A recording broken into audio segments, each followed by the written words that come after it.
Empezamos esta serie de 3 capítulos analizando la naturaleza y la peculiar personalidad de la moderna corporación empresarial.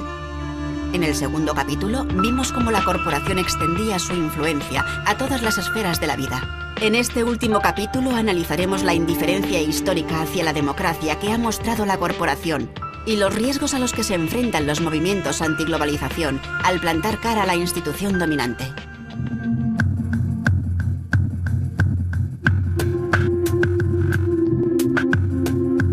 La corporación, instituciones o psicópatas. Valoración.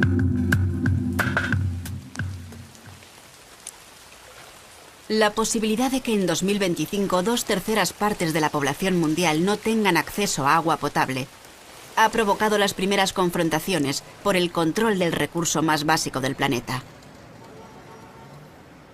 Cuando Bolivia intentó refinanciar los servicios públicos del suministro de agua en su tercera ciudad más poblada, el Banco Mundial exigió que se privatizaran. Así es como la corporación Bechtel de San Francisco obtuvo el control de toda el agua de Cochabamba, incluso de la que cae del cielo.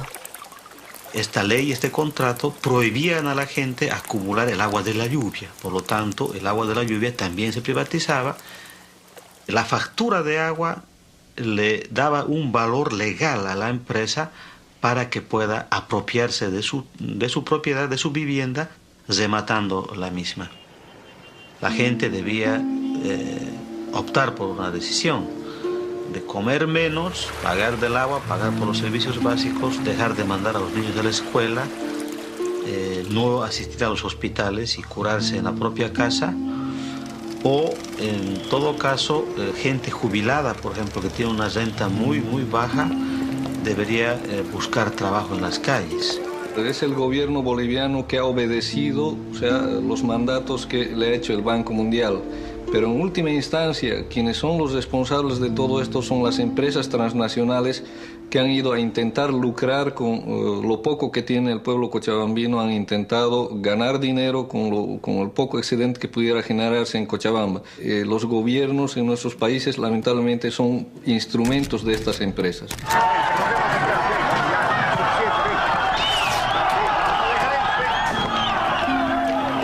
Con la consigna de "el agua es nuestra, carajo", la gente sale a las calles, sale a los caminos y protesta, ¿no?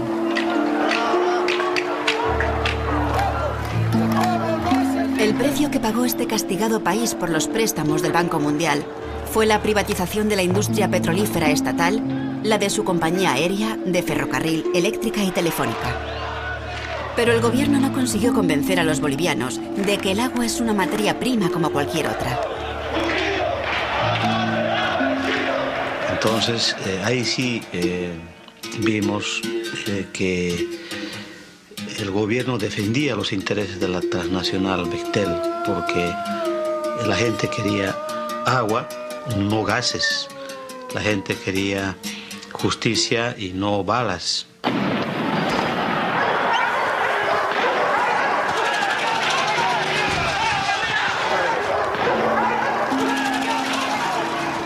Las corporaciones transnacionales tienen una larga y oscura historia de colaboración con regímenes dictatoriales. ¿Es el narcisismo lo que las impulsa a buscar su reflejo en las estructuras jerarquizadas de los regímenes fascistas?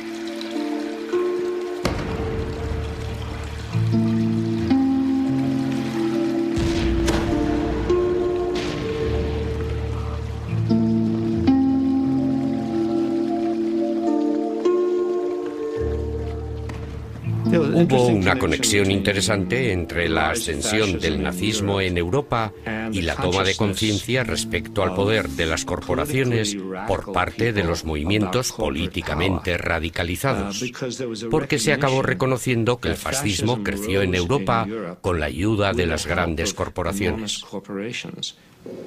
Mussolini era muy admirado entre las élites industriales, los empresarios le adoraban, las inversiones se multiplicaron. Curiosamente, cuando Hitler llegó al poder en Alemania ocurrió lo mismo, la inversión en Alemania creció enormemente.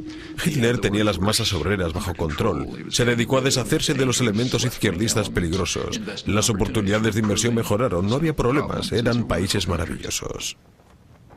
Una de las grandes historias del siglo XX que todavía no ha sido contada es la colusión entre las corporaciones, especialmente de Estados Unidos y la Alemania nazi.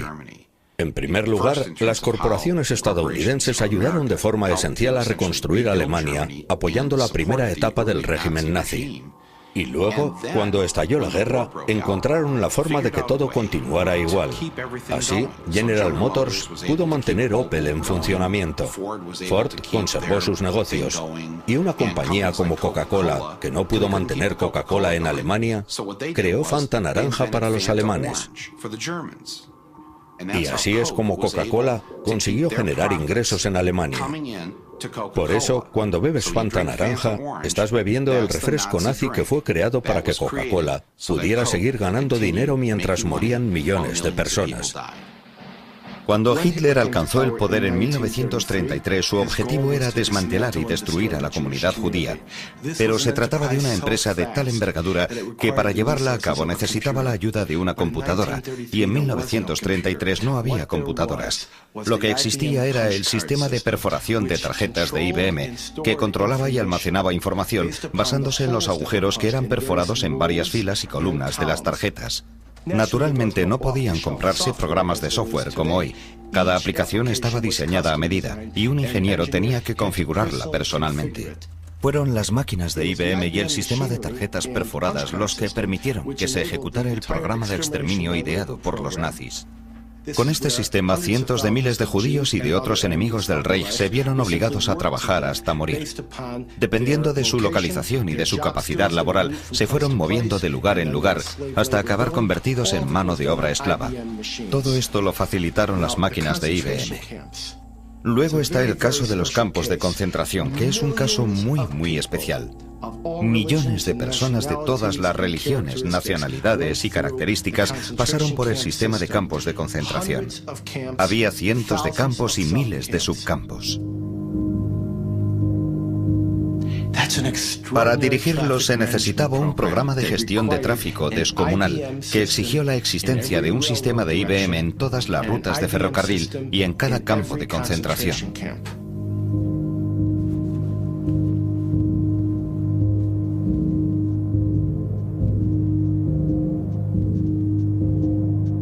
Esta es una típica tarjeta de prisionero. Hay 130.000 de estas tarjetas en el Bundesarchiv de Berlín.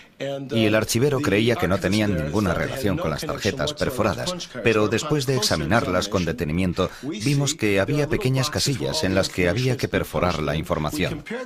Así que comparamos esa información con la hoja de códigos de los campos de concentración. Y aquí vemos que Auschwitz es 1, Buchenwald es 2 y Dachau es 3. Y por cierto no es 3, sino 003. ¿Y qué tipo de prisioneros eran esos? El 2 podía ser un testigo de Jehová y el 3 un homosexual. El 6 era un comunista y el 8 un judío. ¿Y cuál era su estatus en estos campos de concentración?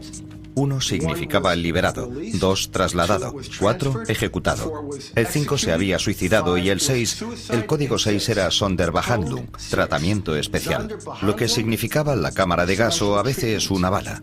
Perforaban ese número. El material estaba tabulado, las máquinas estaban listas. Naturalmente había que imprimir millones de tarjetas perforadas, e IBM las imprimió en exclusiva. Y los beneficios fueron recuperados justo después de la guerra. Creo que esa acusación en concreto ha resultado seriamente desacreditada como acusación fundada. El hecho de que utilizaran un equipamiento determinado está comprobado, pero no está claro cómo consiguieron ese equipamiento, cuánta cooperación tuvieron y la existencia de cualquier tipo de colusión. Hay quien está intentando conectar puntos que no están conectados, y creo que esa es la parte que está desacreditada. Generalmente una empresa vende ordenadores, pero cada cliente los utiliza de una forma muy distinta. Y uno siempre espera que se utilicen de la forma más positiva posible. Y si descubres que no están siendo utilizados de forma positiva, lo normal es dejar de apoyar ese tipo de utilización.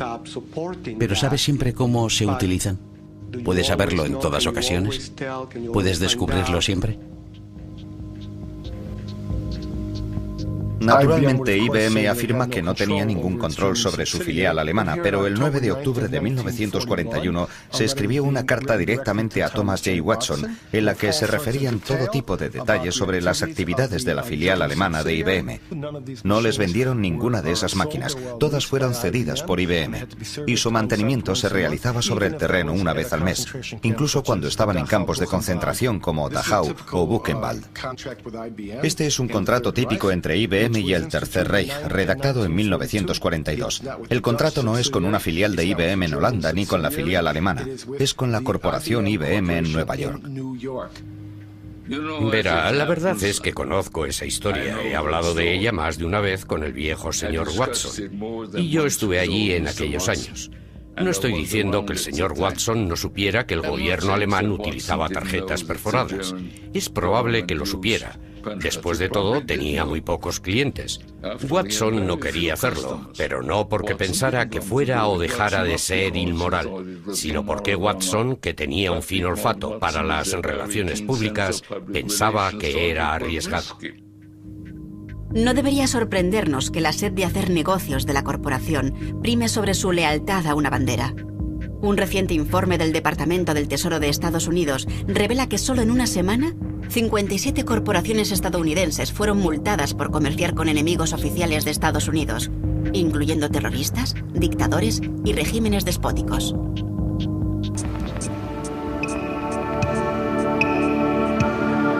You can roughly locate any community somewhere along a scale running all the way from democracy to despotism. This man makes it his job to study these things. Well, for one thing, avoid the comfortable idea that the mere form of government can of itself safeguard a nation against despotism. Para los grandes negocios, el despotismo era con frecuencia una herramienta útil para asegurar los mercados extranjeros y conseguir beneficios. Este es uno de los oficiales más condecorados del Cuerpo de Marines de Estados Unidos, el general Smedley Darlington Butler. Ayudó a pacificar México para las compañías petroleras norteamericanas, Haití y Cuba para el Banco National City, Nicaragua para la Brown Brothers Brokerage, la República Dominicana para los intereses de las compañías azucareras, Honduras para los intereses de las compañías frutícolas norteamericanas y China para la Standard Oil. Los servicios del general Butler también fueron solicitados en su propio país en los años 30, cuando el presidente Franklin Delano Roosevelt buscó aliviar la miseria de la Gran Depresión por medio de la creación de empresas públicas y la regulación de las corporaciones. More power to you, President Roosevelt. The entire country's behind you, thrilled with hope and patriotism. Pero no todo el país apoyaba al populista presidente. Grandes partes de la élite corporativa despreciaban los valores del nuevo acuerdo de Roosevelt.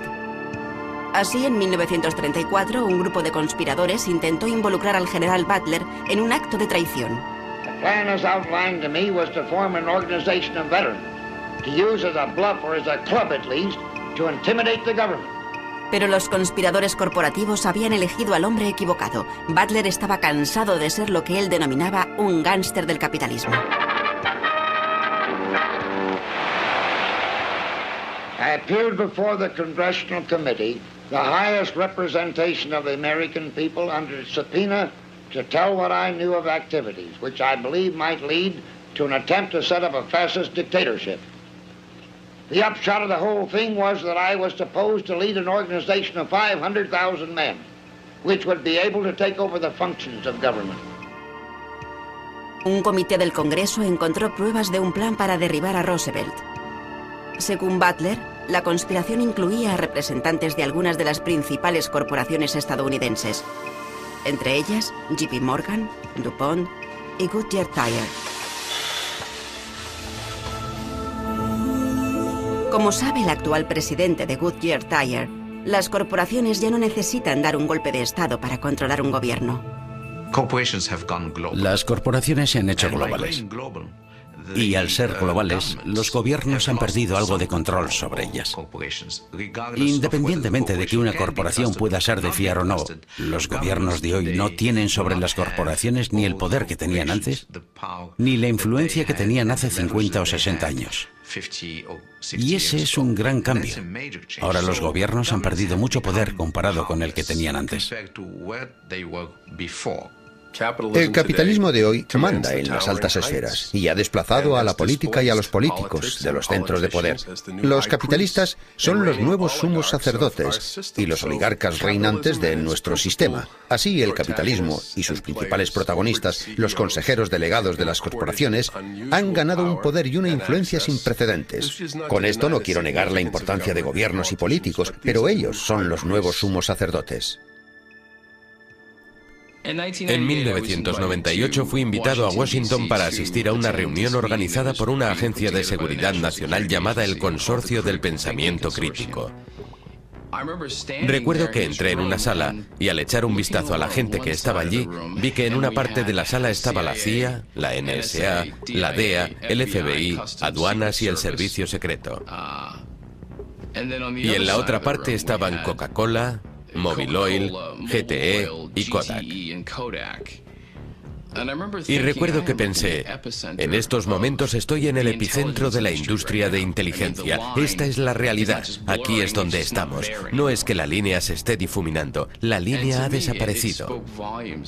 Aquel era un ejemplo ilustrativo de cómo las corporaciones y el gobierno se consultaban mutuamente y trabajaban en colaboración.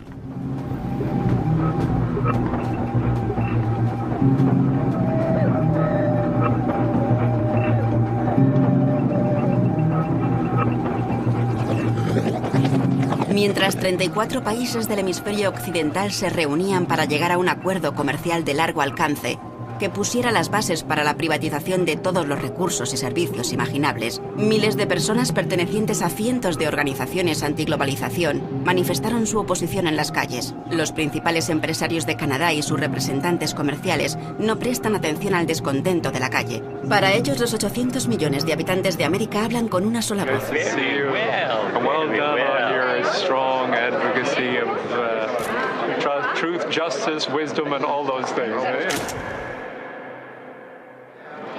I was looking yesterday at the statements at the inauguration, the opening ceremony. What an extraordinary progress over the last 15 years. Absolutely. When you heard such open... A common language. A common language. Yes, and from the most developed to the least, it was extraordinary that now that we see the benefits of trade, more and more people want to buy it. Absolutely. Because we do realize that it helps everyone, from the poorer to the better off. So a lot of these countries are not saying we want to get off, they want to get on. Exactly. So no one wants out. Everyone wants in. Yeah. Anyway, well done. So, thank you. Super. So far, so good. Good.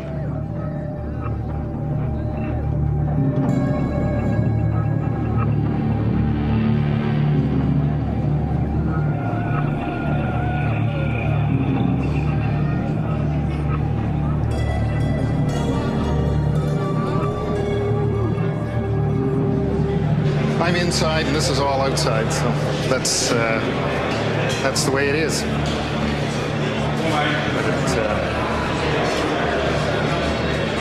So, what do you think when you look at all this? Well, it's. I mean, I think it's too bad that this has erupted.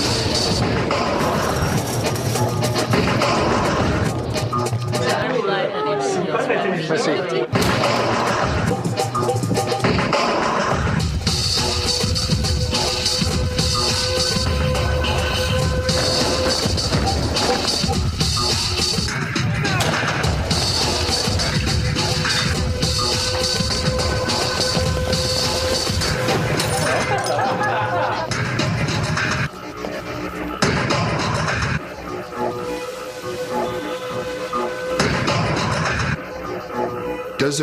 ¿Deberían exigirse ciertas responsabilidades? Sí. Y creo que la comunidad empresarial es consciente de ello. Pero esa responsabilidad está en el mercado, la tienen los accionistas. Las empresas proyectan una imagen pública y la opinión pública la percibe. Si las empresas no hacen lo que deben hacer, el mercado las castigará. Y eso es algo que ninguna empresa desea. No confíe en el gobierno, intente crear estructuras e incentivos, intente incentivar al mercado para que las corporaciones hagan lo que tienen que hacer. Hay un nuevo mercado. Esos jóvenes no han salido a la calle porque el gobierno les esté apuntando a la cabeza con una pistola o porque hayan leído un libro sobre meditación trascendental y moralidad global. My inner voice says honor my inner child. Mine says love everyone. My inner voice says I like a Wendy's bacon mushroom milk. Están ahí porque entienden que el mercado necesita que estén ahí. Saben que estar ahí tiene ventajas competitivas. Boy, talk about an inner peace. Soy receptivo a vuestras preocupaciones. Me preocupa el clima, me preocupa la contaminación. No tengo todas las respuestas a esos problemas, pero estamos preparados para trabajar con vosotros, con la sociedad, con las ONGs, con los gobiernos para afrontar esos problemas. Recuperad la confianza para poder llegar a una nueva clase de colaboración. Y entonces la meta definitiva será convertirnos en una corporación que os guste. He believes that almost half our energy could one day come from renewable sources. He's been called a dreamer and a crank. And I've been called a hippie. And more recently, a project manager for Shell. Muchas veces me pregunto por qué tantas empresas abogan por la responsabilidad social, por la responsabilidad social corporativa. No estoy seguro de que sea porque quieran ser empresas responsables, con todo lo que ello supone, sino porque quieren ser identificadas como tales y considerarse empresas responsables. Pero ¿quién soy yo para juzgar a nadie? Es mejor que sigan esa política a que no la sigan. Es preferible que hagan profesión pública de su responsabilidad social a que no la hagan. La responsabilidad social no supone un gran cambio, porque es una táctica voluntaria. Es una táctica, una reacción a unas determinadas condiciones de mercado que existen ahora. Y cuando la corporación interprete el mercado de otra forma, volverá sobre sus pasos. Un día ves a Bambi y al día siguiente ves a Godzilla. ¿Cómo definimos la responsabilidad social? ¿Cómo van a ser las corporaciones quienes decidan lo que es la responsabilidad social? Eso no es asunto suyo. No es eso lo que sus accionistas les piden que hagan. Por eso creo que se escapa a su ámbito de actuación y sin duda no es democrático. La única corporación responsable es una corporación subordinada, una cuyos dirigentes acepten órdenes de una institución política en lugar de dirigirla. Me da igual cuál es el nivel aceptable de emisiones que el presidente de General Motors cree que debe salir de los tubos de escape de los coches de General Motors. Es posible que tenga muchos científicos y que él sea una buena persona, pero yo no le he elegido para nada. No tiene ninguna autoridad para hablar en mi nombre. Esas son decisiones que deben tomar los gobiernos y no las corporaciones. Y es muy peligroso, es muy engañoso decir, ¿por qué no tenemos un rey filósofo como consejero delegado para que decida? Dejemos que decida él, dejemos que decida el gran líder. La historia ha sido muy dura con esa sugerencia. Y la historia te dice que el poder no rinde cuentas a nadie.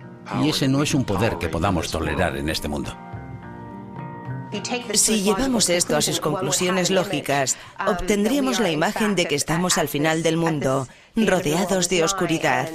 Tendríamos todos lavado el cerebro y careceríamos de espacio para movernos. Y no creo que hayamos llegado todavía a ese punto. Y creo que es muy importante que no exageremos el caso y que admitamos que hay quiebras y fisuras en las estructuras de todas estas corporaciones. A veces, cuando una corporación se concentra en un proyecto en concreto, miran hacia otro lado mientras suceden un montón de cosas interesantes en la esquina. En todos los periodos de la historia en los que se ha puesto en evidencia la injusticia, basada en falsedades, basada en el arrebatamiento del derecho y de la libertad de la gente a vivir y sobrevivir con dignidad, se han vuelto las tornas.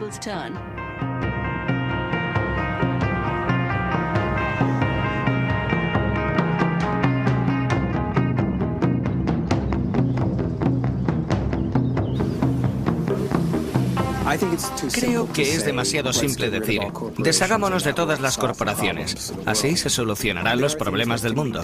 Hay cosas que pueden hacerse, pero parece que solo pueden hacerse cuando la gente se organiza y se siente, al menos en parte, motivada por la búsqueda de beneficios.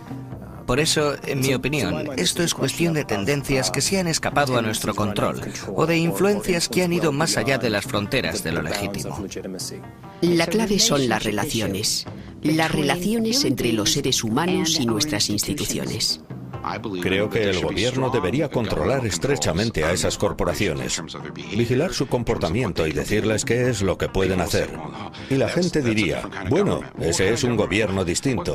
Esas compañías deberían ser más democráticas, toda la economía debería ser más democrática. Tú y yo deberíamos tener algo que decir sobre lo que está pasando, pero nuestra opinión cuenta muy poco o nada. Las estructuras de la economía transnacional están funcionando y están teniendo efectos positivos y negativos en todo el mundo. Muchos efectos negativos, sin duda, pero no creo que la cuestión más importante sea considerar si esos efectos son positivos o negativos. La cuestión más importante es cómo hacemos que sean democráticamente responsables, ya que solo así podremos evaluar su bondad o maldad. Well, a group in Arcata is speaking out against corporate power, and it's asking for your support. The group, called Citizens Concerned About Corporations, is organizing a signature drive to get an initiative on the November ballot. The initiative would require the city of Arcata to host 2 town hall meetings in which participants would discuss large corporations' power structure. It would also require the city to form a committee to advise leaders about corporate policies. I can't think of a better place to be. If this many people around the country would do this instead of watching Super Bowl Sunday, our nation would be controlled by the people, not by the corporations. Corporations are not accountable to the democratic process. That's what this is about. I don't want to make decisions about everything that goes on in their corporation, but I do have a strong belief that they need to be held accountable to us. This is our place to live. This is our place. As I understand, Measure F would be to stop in some way, shape, or form, not necessarily punitive, the activities of corporations that cause harm to the citizens of Arcata and the environment that we depend on for life. The problem is the huge corporations that are not here. One of the things that was talked about here is harm. And the question I have for those people is, who determines what harm is? You can have a corporation that obeys every law of the land and can still be producing harm. My question is, can it be done differently? What are we afraid of? I mean, are all the businesses going to leave Arcata? I don't think so. And if they did, we'd deal with it, or we'd figure it out, or we'd do something different. We're creative people. I just don't see why we're afraid. The path we're on that Measure F would lead to is the road to serfdom. If you think it's tough making a decision where to buy your stuff today, how tough do you think it is when there's only one provider, and it's the state?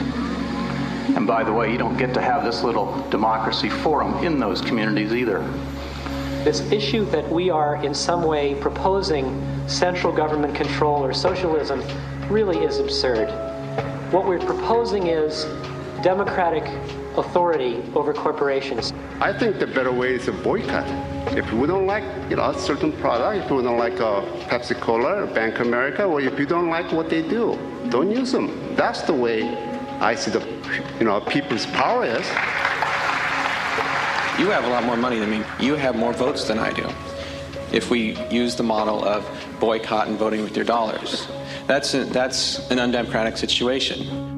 People that say they fear their government, I really hope that they understand that they're allowed to participate in their government. They're not allowed to participate in anything the corporations do. So don't fear the government. Help it be the government that you won't fear.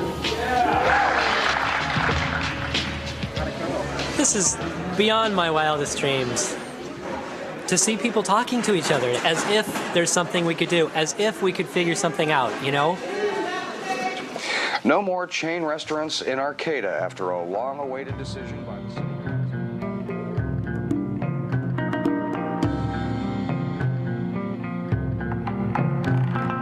Los municipios de Licking y Porter, Pensilvania, hicieron historia al adoptar ordenanzas que eliminan la capacidad de las corporaciones para exigir derechos constitucionales como persona. Sabemos lo que necesitamos. Solo hay que dar una serie de pasos sencillos. Lo que no hay es voluntad política. We can change the government. That's the only way we're going to redesign, rethink, reconstitute what capital and property can do. Lo que tenemos que hacer es analizar las raíces de la estructura legal que creó esta bestia. Y tenemos que pensar cómo podemos conseguir que sean responsables de lo que hacen. No están talladas en piedra. Podemos desmantelarlas.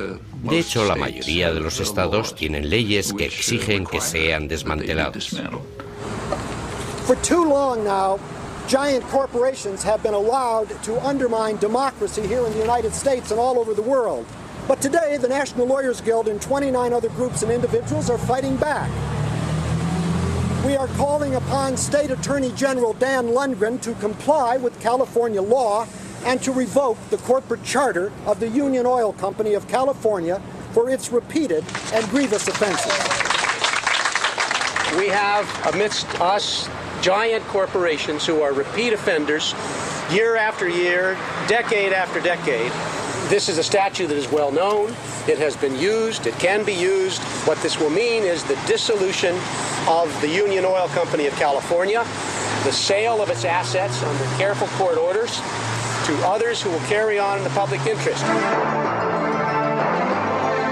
This is nothing more than just a smear campaign. This company has been part of California's economy for over 100 years, thousands of jobs. Doesn't mean it's never made any mistakes, paid for those mistakes, but this demonizing of a company, I think I'm in a time warp or something, that I fell asleep and I woke up 50 years ago when we heard that kind of rhetoric. Well, we have a very, very broad set of people angry, very angry at this corporation. People from the left of the spectrum who don't produce anything except hot air. From its complicity in unspeakable human rights violations overseas against women, gays, laborers, and indigenous peoples, to its efforts to subvert U.S. foreign policy and deceive the courts, the public, and its own stockholders, Unocal is emblematic of corporate abuse and corporate power run amok. Extending a business deal with Burma Army is immoral. It prolongs the Iron Rule in Burma. The pipeline Unocal is building in Burma is vital for survival, cash-strapped army. Unocal cannot do business in Burma without supporting that hopeless regime. El fiscal general de California se negó a revocar la carta corporativa de Unocal, pero reconoció que estaba capacitado para poder hacerlo. Recientemente, el fiscal general de Nueva York revocó las cartas de 2 supuestas organizaciones de investigación que él describió como ganchos de la industria tabaquera.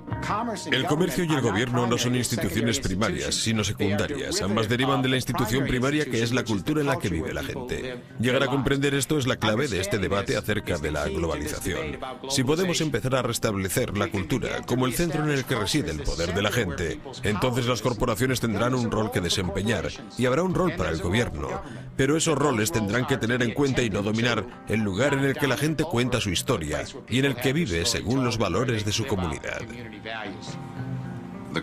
Mi maldición ha sido que al hacer estas películas documentales he comprobado que pueden provocar un cambio. Así que estoy obligado a seguir haciéndolas. Ese soy yo haciéndoselo pasar mal a las grandes corporaciones. Pero en Navidad dejo de lado mis diferencias y felicito las fiestas a las grandes empresas. En este caso, a las compañías tabaqueras.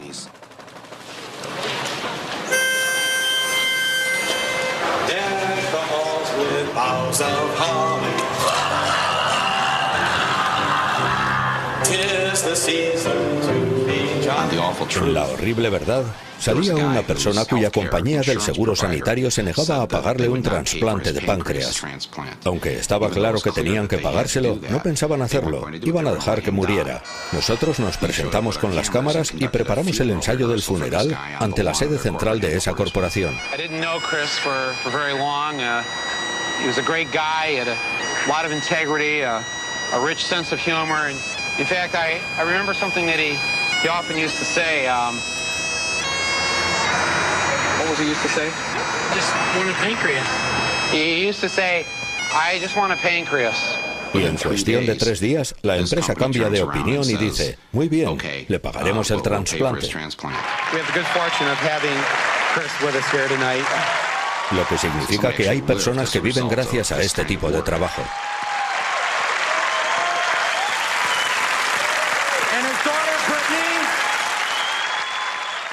Fui a Littleton, Colorado, donde se produjo el tiroteo de Columbine.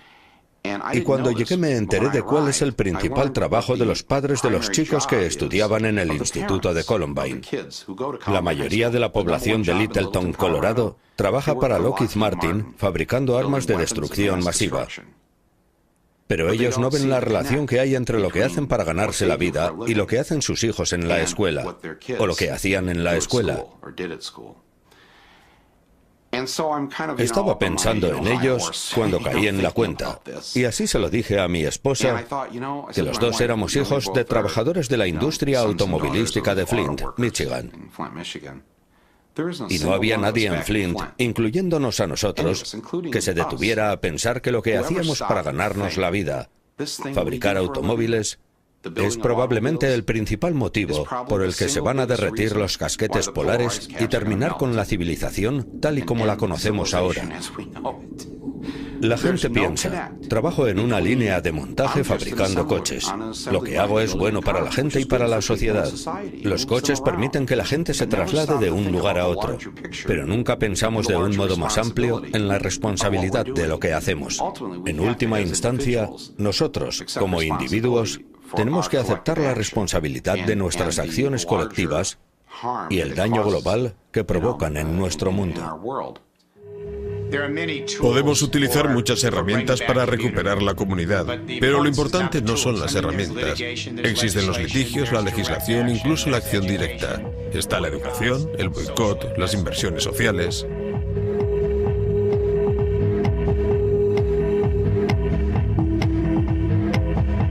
Hay muchas formas de enfrentarse al poder de las corporaciones, pero en el análisis final lo que de verdad importa es la visión. Tienes que tener una alternativa mejor. No seremos capaces de detener esta destrucción hasta que no redefinamos nuestra relación con la naturaleza. Hemos concedido demasiado poder a esas corporaciones transnacionales, a las instituciones internacionales que las sirven y los gobiernos no democráticos que tenemos. Una de las cosas de las que hablamos es de la importancia de vernos a nosotros mismos como parte del mundo natural, no separados de él.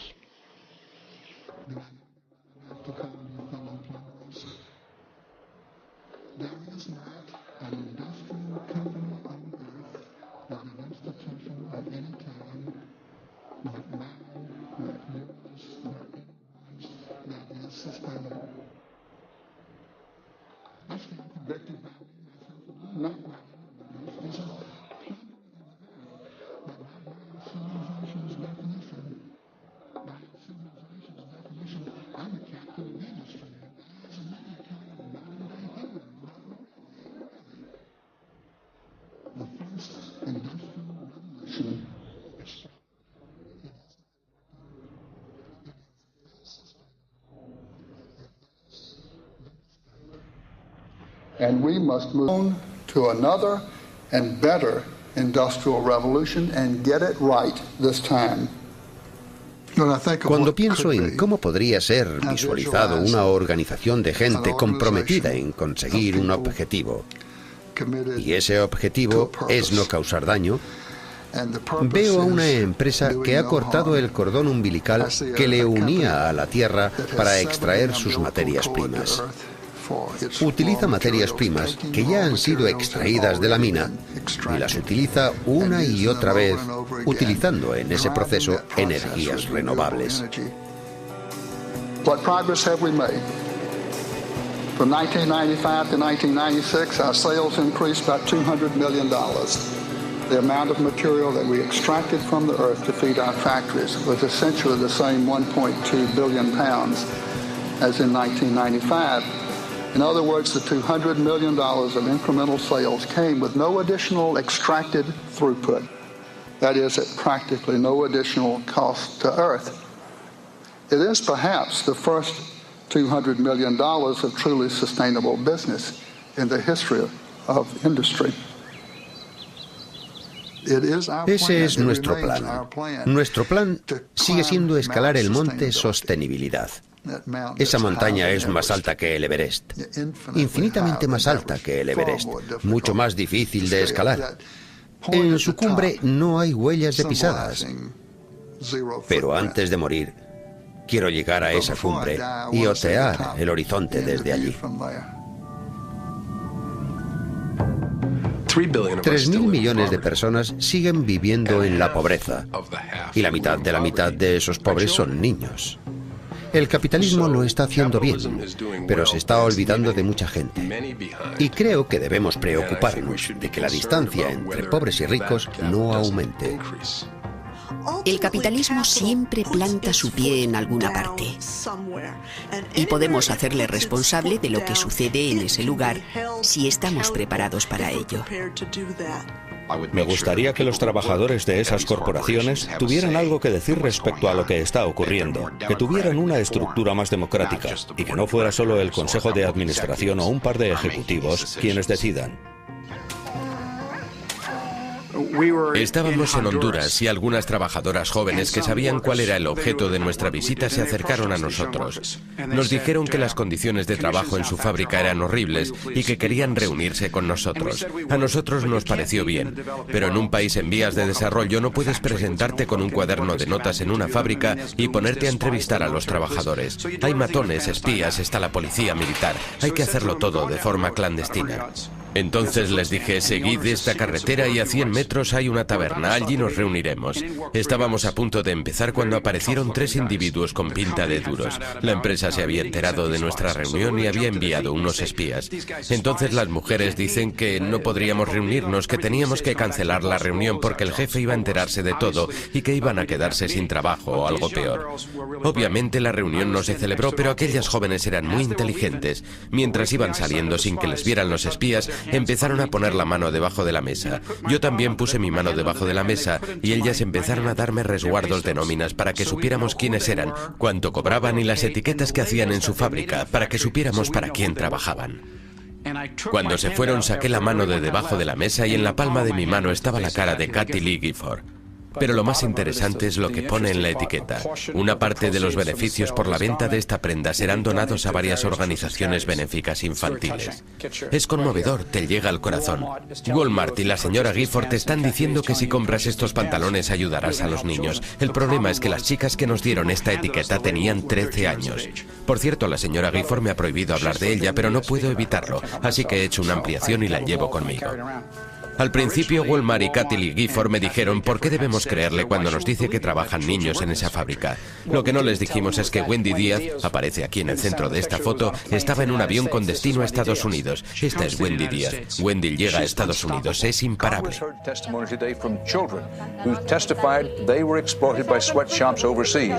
Kathie Lee Gifford le pidió disculpas a Wendy Díaz. Fue lo más increíble que he visto en mi vida. Esa poderosa dama se inclina hacia Wendy y le dice, Wendy, créeme, por favor, yo no sabía que trabajarais en esas condiciones y ahora que lo sé voy a trabajar contigo, voy a trabajar con esa otra gente y esto no volverá a suceder. Y esa noche firmamos un acuerdo con Kathie Lee Gifford.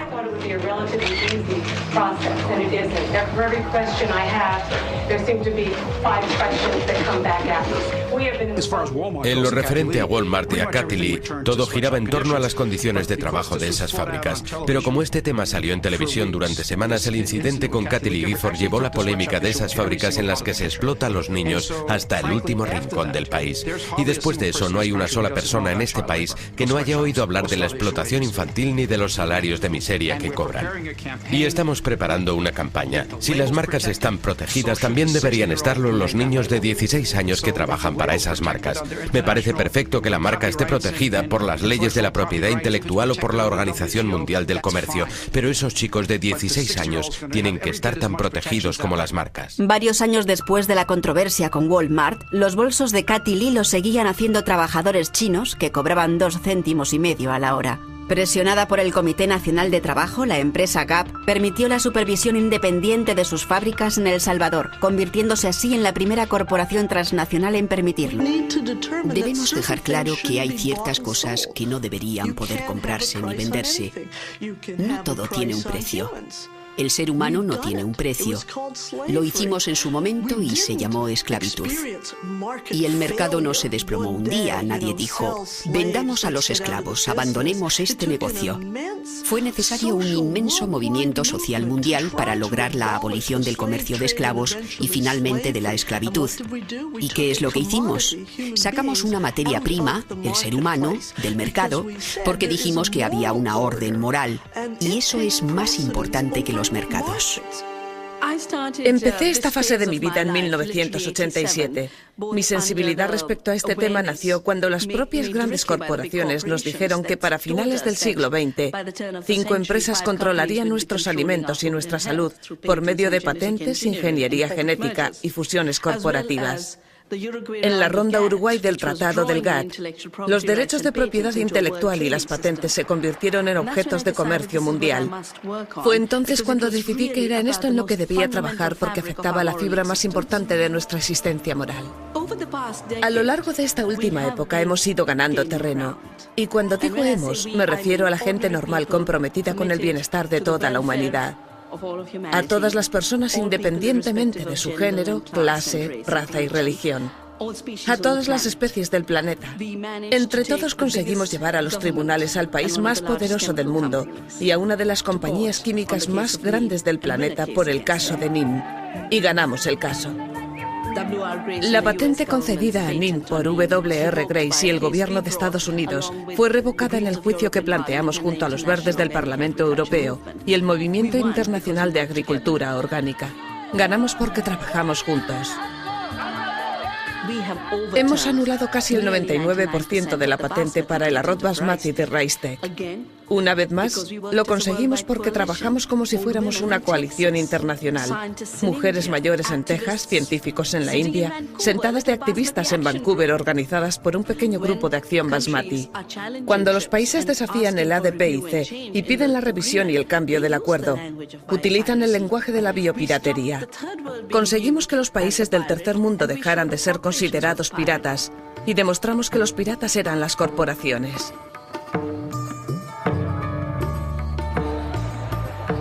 A Gandhi no le costó mucho trabajo luchar contra las leyes de la sal de los británicos. Cuando los británicos decidieron que la mejor forma de potenciar su ejército y su policía era crear un impuesto que gravara la sal.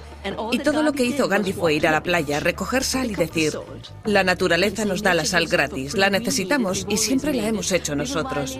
No acataremos sus leyes y continuaremos haciendo sal. Pues bien, durante la última década hemos tenido un compromiso similar en la India. Lo llamaremos el Bir Satyagrah. Según este compromiso nos negamos a cumplir cualquier ley que declare ilegal salvar semillas. Nos comprometemos a no cumplir la ley porque salvar semillas es una obligación con la tierra y con las generaciones futuras. Pensábamos que sería realmente un acto simbólico, pero es más que simbólico. Se está convirtiendo en una opción de supervivencia.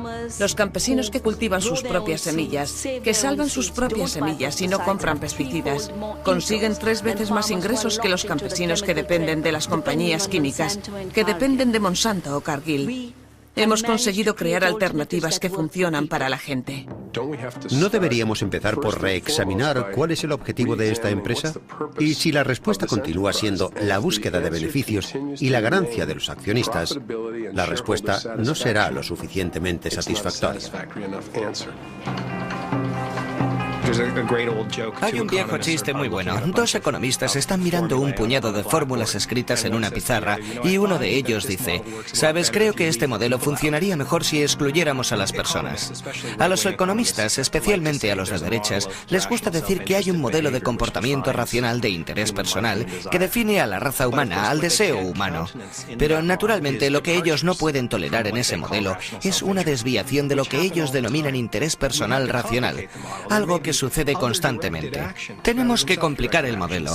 Puede haber otras acciones dirigidas cuya fuerza motriz no sea el interés personal, el sacrificio, por ejemplo, o la minimización del beneficio a cambio de algún otro valor. Y claro, todo eso no supone una noticia para ningún ser humano, pero sí es noticia para muchos economistas porque no es esa la forma en la que han concebido el mundo. Deberíamos tomarnos nuestro tiempo y fomentar esa discrepancia porque es la clave para reconstruir la imagen de forma que resulte más rica y humana. Tenemos que deshacer muchas cosas para poder ser lo suficientemente inteligentes como para estar en condiciones de realizar este trabajo realmente peligroso, arriesgado y difícil de la mejor forma que podamos hacerlo. Y eso significa que la gente debe unirse y aprender un montón de cosas que ahora ignoramos y que han sido eliminadas de nuestra cultura y de nuestra mente. Eso es para mí lo más excitante de todo. Y está sucediendo. Sucede en todo el mundo. Estas son las imágenes que reflejan definitivamente la situación que vivió Cochabamba durante la jornada de este viernes. Prácticamente estuvo sitiada. Policías del departamento... Bolivia estaba decidida a defender el derecho de la corporación Bechtel a cobrar a familias que vivían con poco más de €1,50 al día, una cuarta parte de sus ingresos por el agua que consumían. Cuanto más crecía la resistencia popular al programa de privatización del agua, más violenta se hizo la protesta. Fui detenido delante de mi familia, fui maltratado. Además, tuvieron una tortura de carácter psicológica y nos condujeron, además, enmanillados, vendados, hasta un lugar remoto, a una unidad militar allá en la frontera con el Brasil. Y por eso vieron centenares de heridos jóvenes que a sus 16, 17 años perdieron brazos, perdieron piernas, quedaron paralíticos, quedaron lesionados de la cabeza de por vida y murió Víctor Hugo Daza.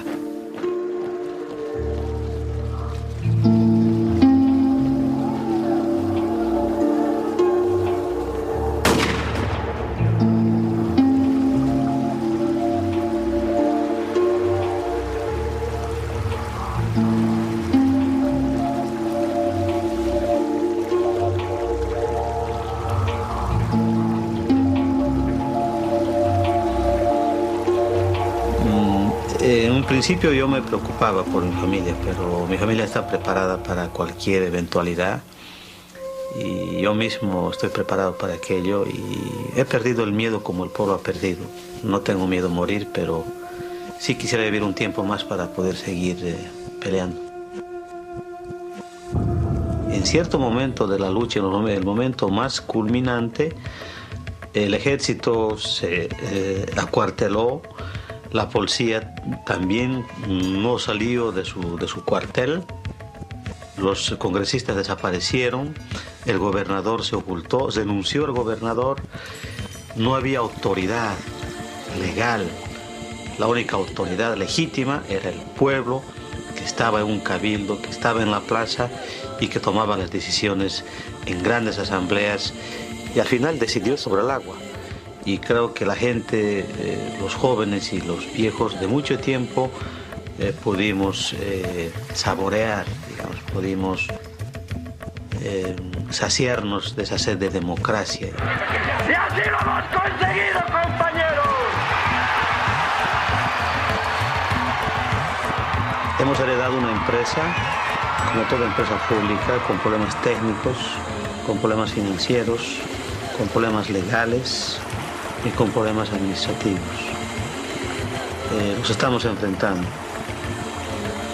Porque si demostramos que es la gente sencilla y trabajadora la que puede dar solución a sus problemas, podemos estar a las puertas de pedir de que todo aquello que se privatizó, todo aquello que se vendió, todo aquello que está en manos de las corporaciones, vuelvan a las manos de la población.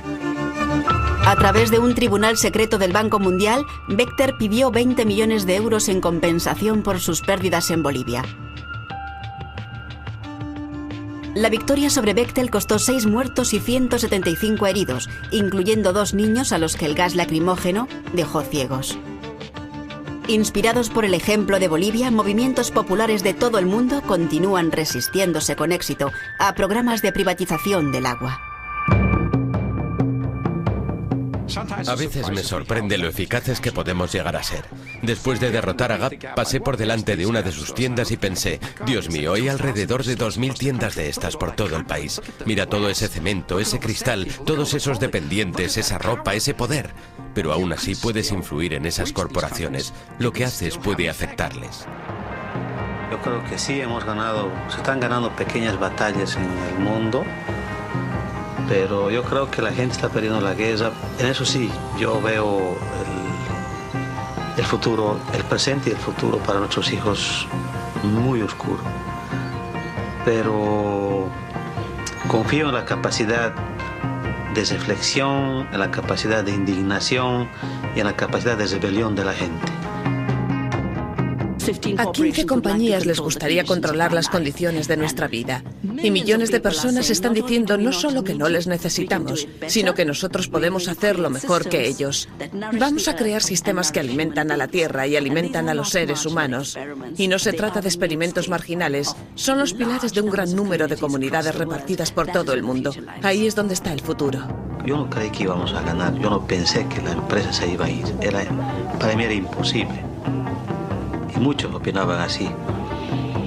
Entonces era una angustia en mi pecho de expresar algo que yo no creía. Y ahí aprendí una lección muy importante, de que uno no puede desconfiar en la capacidad del pueblo. Un eslogan que siempre yo había repetido en las marchas, de que el pueblo unido jamás será vencido. Y ver eso para mi pueblo, muy grandioso.